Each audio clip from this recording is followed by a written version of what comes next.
Becoming a U.S. citizen can be a complicated process, something that the pandemic has only made more difficult. Here in Arkansas, that's preventing some immigrants from getting their chance at the American dream. THP 11's Jalissa Garza shows us how some of those obstacles caused by the pandemic are still lingering. Advocates say becoming an American citizen can take almost 18 months here in Arkansas. While the process is now moving quicker for some, others are still left waiting.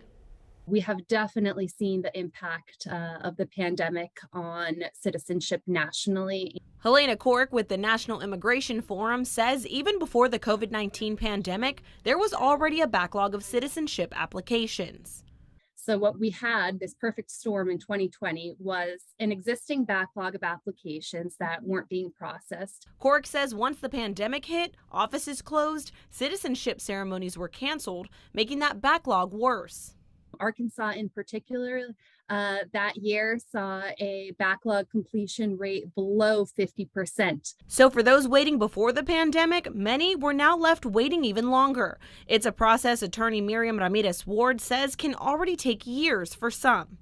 Generally, it's 5 years after you get your green card, you can apply for citizenship. So some people may have wanted to file before, but they just legally couldn't.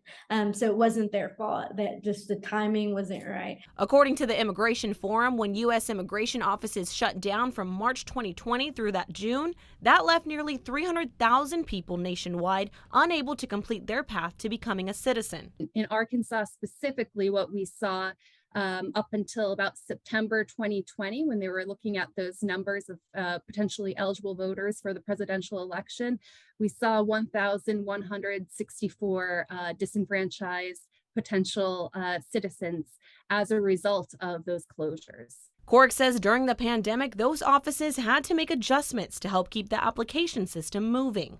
Capturing fingerprints that were previously used by applicants, by doing video interviews. Ramirez Ward says while some of her clients who submitted applications this year are already U.S. citizens, other clients who did it in 2020 are still waiting because of the backlog.